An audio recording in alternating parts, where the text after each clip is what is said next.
어느 동네에서 전철을 타러 가기 위해서 마을 버스를 타고 간 모녀가 있었습니다.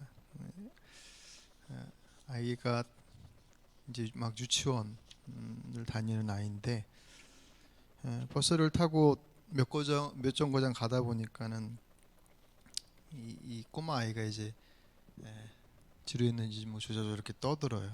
막 떠들고 있으니까 엄마가 가만히 듣다가 눈치를 주면서 엄마가 어떤 사람이 엄마는 어떤 사람을 제일 싫어한다고 그랬지? 그랬더니 꼬마가 대답해요. 아빠.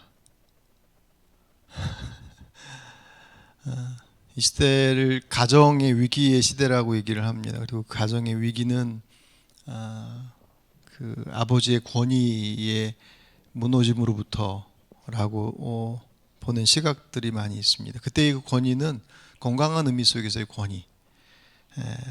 한국 사회 안에 가정 안에 아버지라고 하는 자리의 권위들은 왜곡된 모습들로 사실은 채워져 있는 가정들이 많이 있습니다. 그래서 아버지 그러면 그 사람마다 이렇게 느끼는 이미지, 여러분에게 있어서 아버지는 어떤 분으로 기억되고 이렇게 연상되십니까? 다 다를 거예요.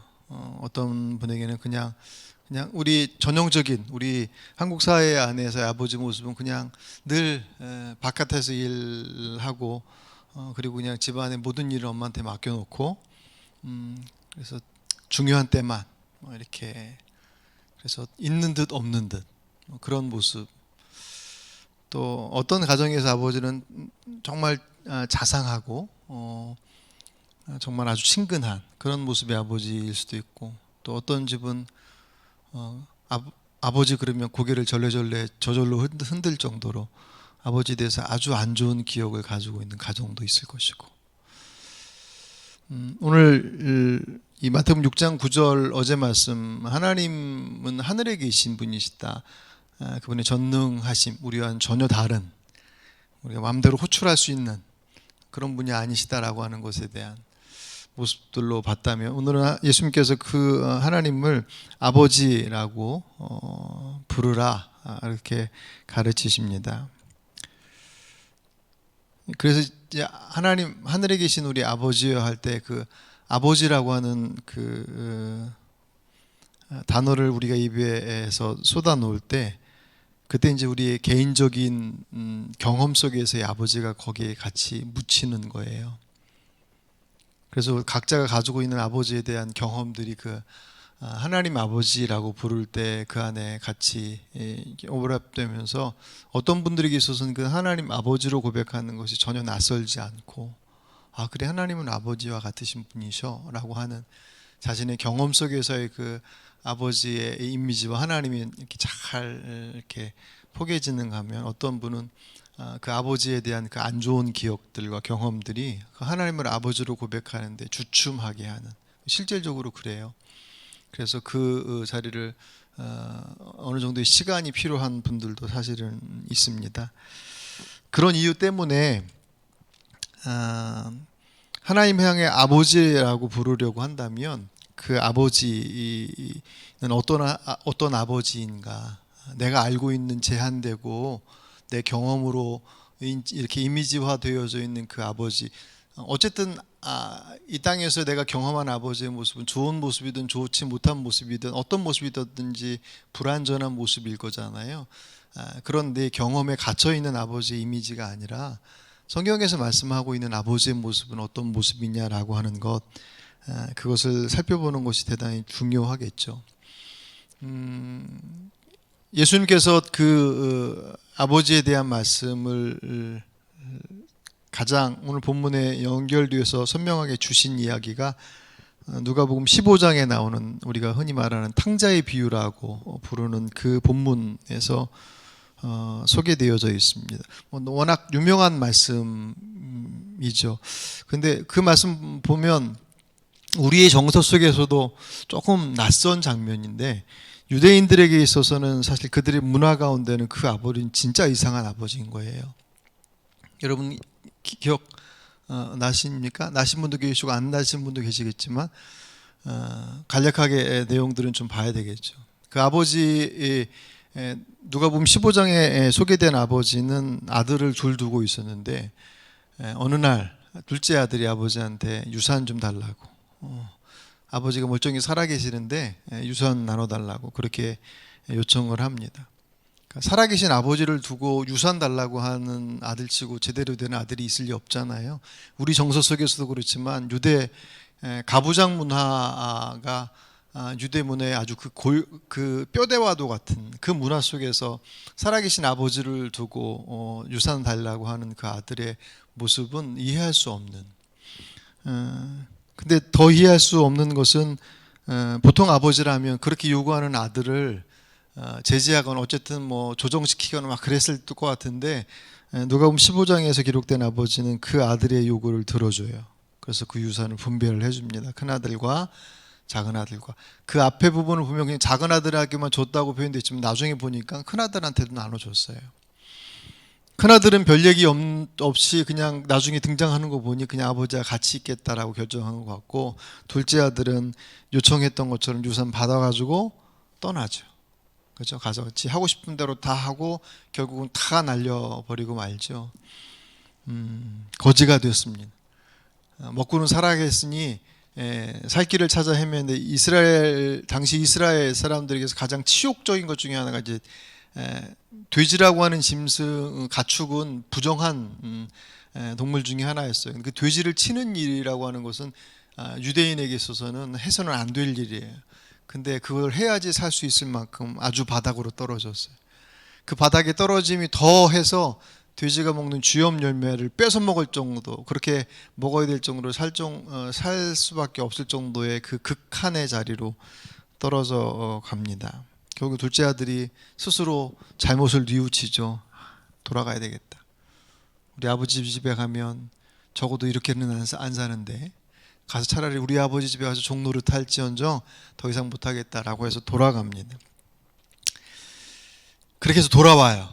보통의 아버지라면 유산 달라고 해서 가져가서 그 멀쩡한 자산 다 탕진해 놓고 거지가 돼서 돌아오는 그 아들 안 받아주질 않겠죠, 아버지니까. 하지만 다짐의 다짐을 다시는 절대로 뭐 그런 장치들을 마련할 법한데 15장에 등장한 아버지의 모습은 저 멀리 오는 아들의 모습, 그 거짓골을 해가지고 오는 아들의 모습을 대본에 알아봐요.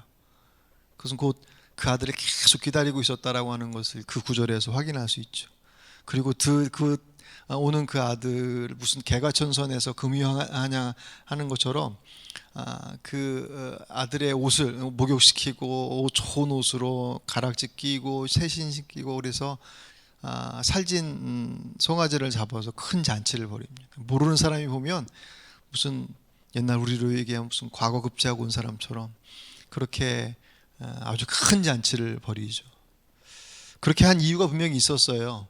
사람들에게 있어서 그 자신의 아들의 존재를 더 이상 그 집 나간 탕자로서의 모습으로 보이기 원치 않냐는 그 아버지의 모습, 마음이죠. 어쨌든 그 모습, 그 잔치를 벌이고 한참 전체가 막 일어나고 있는 그때 큰아들이 일하다가 집에 오다가 그 풍악 소리를 듣고 그 잔치 소리를 듣고 나서 종한테 물어요. 그걸로 봐서는 큰아들한테 언지도 없이 그 일이 지금 급속하게 진행된 거예요. 큰아들이 물어보니까는 동생이 돌아왔는데 아버지가 이렇게 해서 잔치를 벌인다 그랬더니 본문을 보시면 그 큰아들이 화가 나서 들어가질 않아요.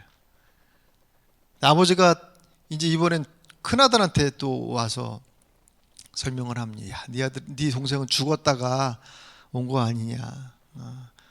네가 좀 봐줘라. 큰아들은 아니 아버지 난 평생을 아버지와 함께 이렇게 열심히 일하면서 오늘도 그렇게 가서 밖에서 그렇게 열심히 일하고 왔는데 나 위에서는 염소 새끼 한 마리 안 잡아줘 놓고 그 동생 자기 동생이라고 얘기하지도 않아요. 아버지 아들 그 아들이 가서 그 짓 하고 와서 거지가 돼서 왔는데 지금 무슨 잔치를 벌어주냐고 섭섭하기도 하고 원망스럽기도 하고 그것을 다 토로했을 때 그 아버지가 용서해줘라. 이미 내 거는 다 네 거 아니냐.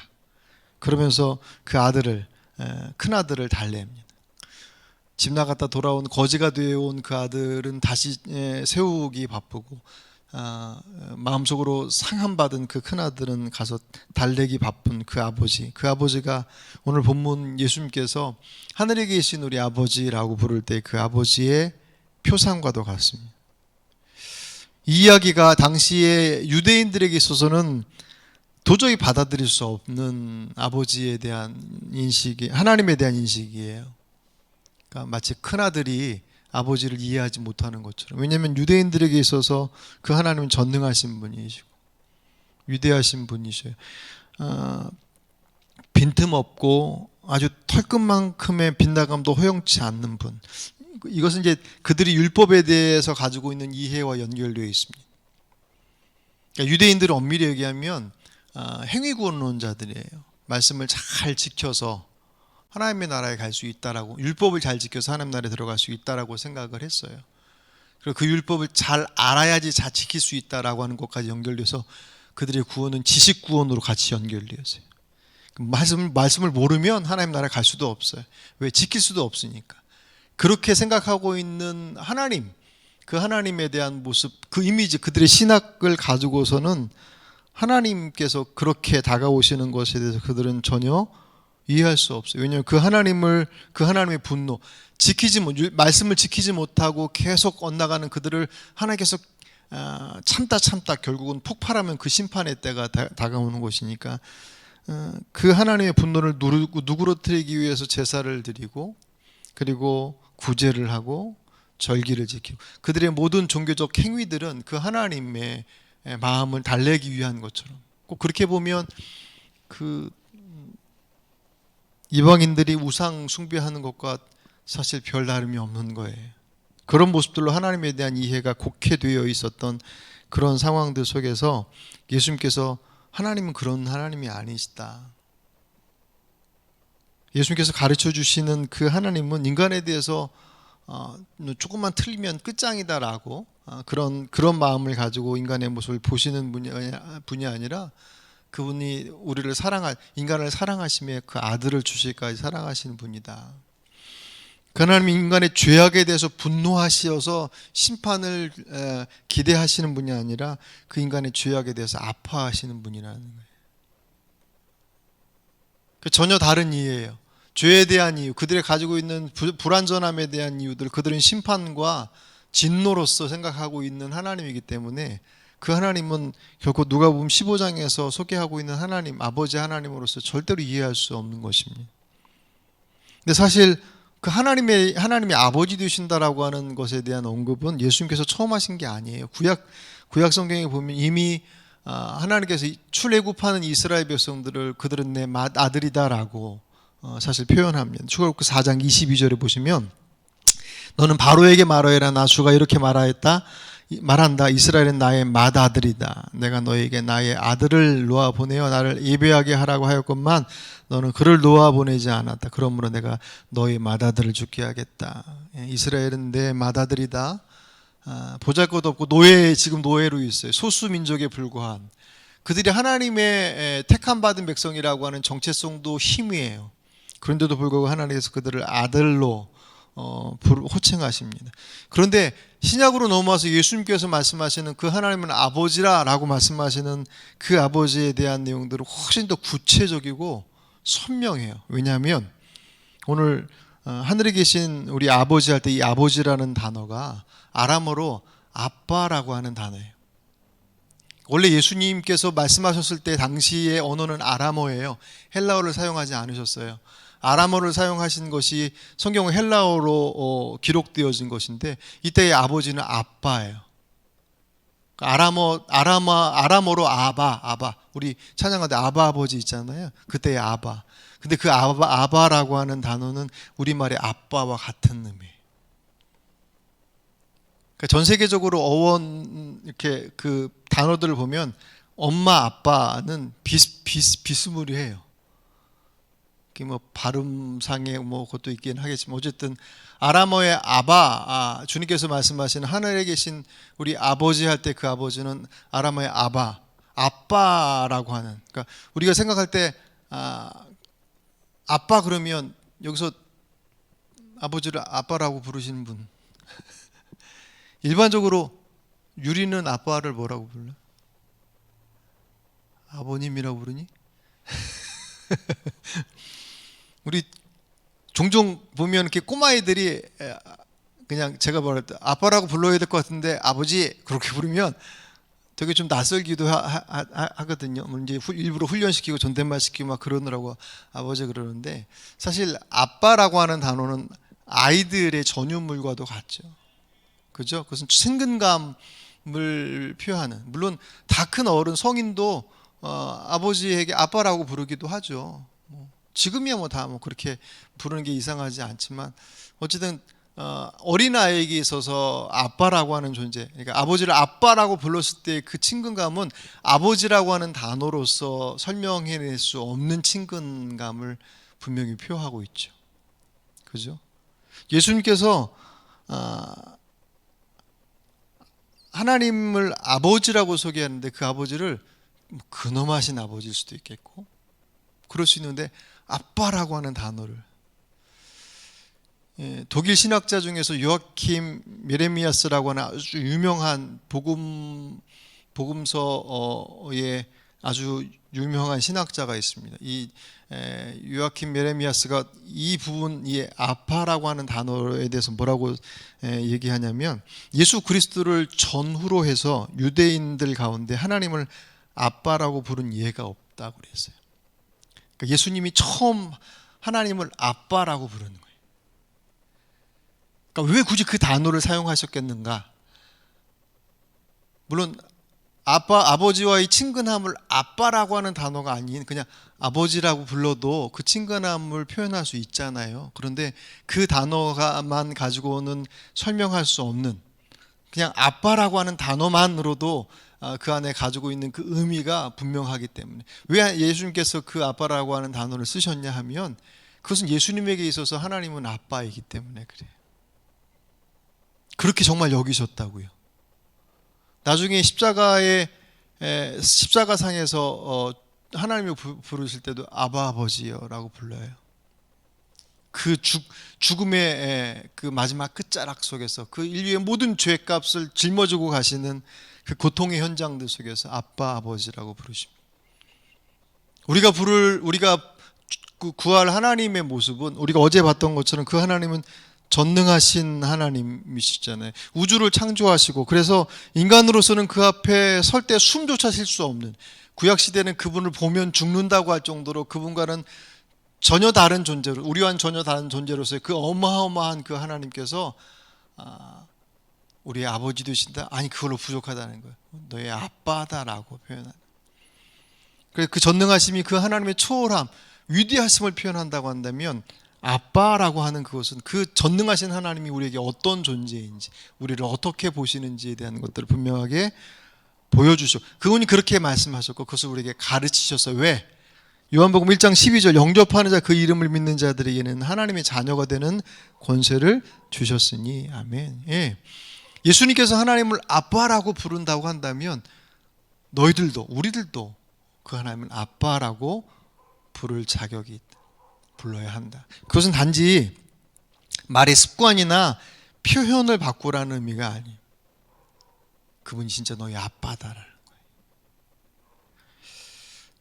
여러분에게 있어서 하나님은 어떻게, 어제도 시작하면서 말씀을 드렸지만, 하나님이 전능하신 하나님으로서의 모습과 그 전능하신, 그래서 그 앞에 서기도조차 버거울 정도로 정말 위대하신 그분이 내 안에, 내 육신의 아빠와 같은, 내 안에 왜곡되어진 아버지의 모습이 아니라, 누가복음 15장에 그렇게 집 나간 그 아들과 집 안에 있지만 툴툴거리고 있는 그 아들을 모두 안고 그들의 모습들과 함께 하기를 원하는 그 아버지의 모습이 바로 그 전능하신 하나님의 어떻게 보면 양면의 모습과 같은 그 하나님 앞에 나가는 것, 그것이 바로 기도의 자리다.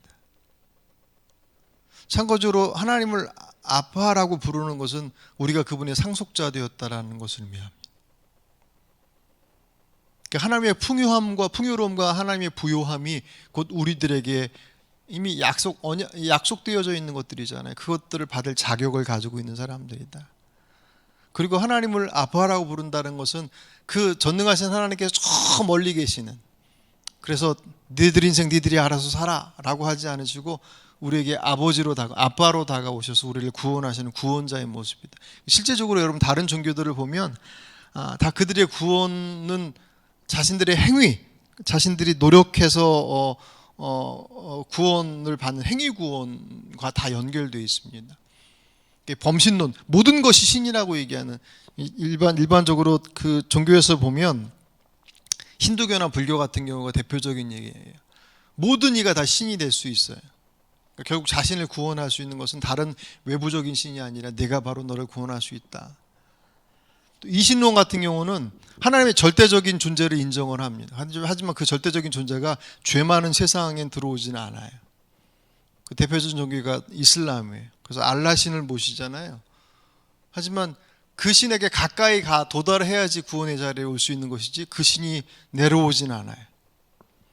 그러니까 그 신에게 인정받기 위해서 뭐 메카도 가고 뭐 하루에 5번씩 기도하기도 하고 뭐 여러 가지 그 행위들이 그 신을 감동시키고 그 신에게 인정받기 위한 자리로 가는, 결국 그 또한 그 신이 나를 구원하는 것이 아니라 그 신이 그 신이 나를 인정할 만한 수준까지 가야지 구원받을 수 있는. 근데 주님께서 아빠 아버지라고 부를 때 그 하나님은 우리에게 전능하심으로 머물러 계지 않으시고 우리에게로 내려오신, 이미 예수께서 내려오셔서 그 모습들을 보여주셨지만 아빠라고 고백하는 그 고백이 우리들의 모든 것들을 그 가까이서 저 멀리서 외면하시고 알아서 해라고 우리에게 그 책임 내미시는 것이 아니라 우리와 함께 하시는 분이시다 라고 하는 그 의미들이 이 아빠라고 하는 단어 안에 다 들어가 있습니다. 그거 다 사실은 몰라도 전능하신 하나님께서 아버지의 마음으로, 인간의 부족한 모습이긴 하지만 인간의 아버지가 그 자녀들, 여기서 말할 때는 아버지라고 할 때 그냥 남성으로서의 아빠보다는 부모의 의미가 사실 통합적으로 들어가 있죠. 누가복음 15장에 나와 있는 아버지의 모습은 사실 어머니의 모습에 훨씬 더 가깝잖아요. 어쨌든 그 육신의 모습을 가지고 있는 아버지 부모일지라도 부족하고 왜곡된 모습들 속에서 그도 연약한 존재이지만 자녀를 위해서 무언가를 내어주려고 할 때의 모습들은 세상의 어떤 것과 비교할 수 없는 모습을 가지고 있잖아요.